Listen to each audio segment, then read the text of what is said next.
There's a lot of information out there about tuning fixed blade broadheads. I don't believe it needs to be quite that complicated. If you've been struggling with getting broadheads to tune, this might be a video for you. So I'm going to walk you through a method I use. It's quite simple and it's been working for me. The first thing I do is I put a vertical line on a target. Just want to go through the process I go through to get my fixed blade broadheads to fly well. So the first thing I start out with is I get a vertical line on a target and I work at it from close. I get my arrow shooting perfectly dead center using my sight, and then I back up a bit and I adjust my rest until that comes online as well. Right now I'm just about 5 yards.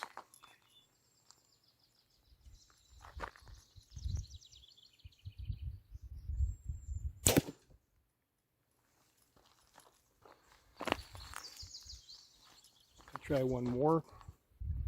It looks like I got to move my sight just a little bit to the left.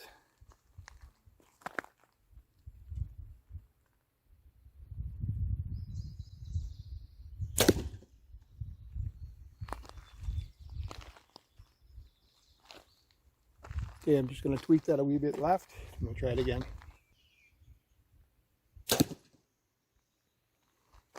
Okay, that looks pretty good. I'm going to back up to 20 and 30 and see what that looks like. And when you're shooting from that 5 or 6 yards, all you want to do is make sure you keep adjusting your sight until you're dead center of that line. And then you're going to back off to 20 or 30, whatever you're comfortable with. Alright, now I'm going to try a couple of 30.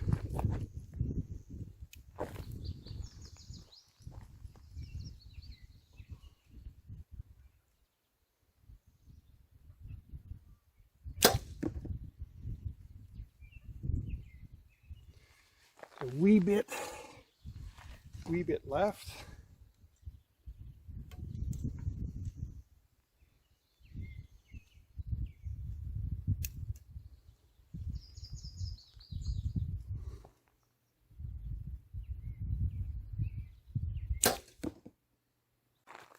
Okay, so it looked like I was impacting a bit to the left, so I moved my rest a little bit to the right to bring that back online.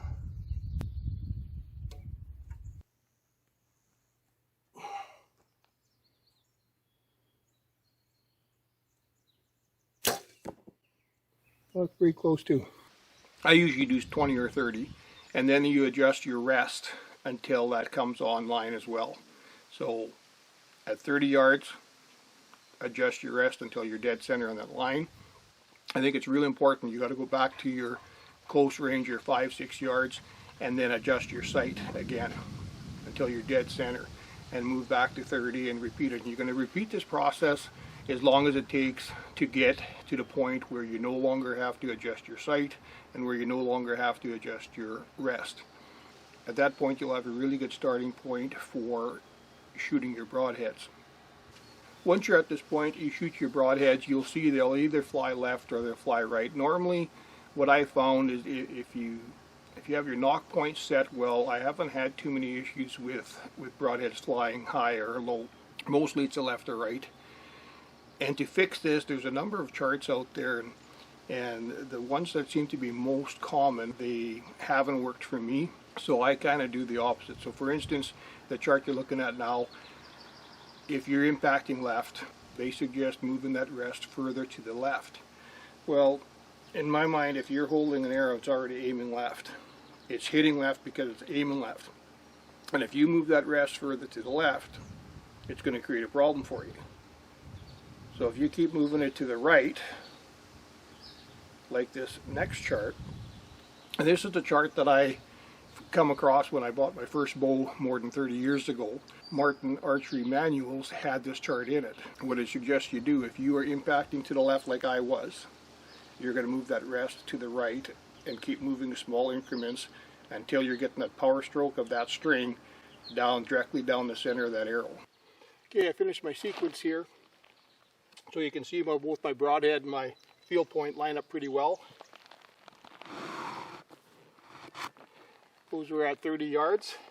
So at this point I'm quite happy with where the broadhead is aiming and hitting in relation to my field point. So I'm satisfied with that. So my next step is going to be just going to test the BMPs. And really, that's as simple as it needs to be for tuning broadheads. I've had good luck with them. I've had good arrow flight, good grouping, and it really doesn't take that long.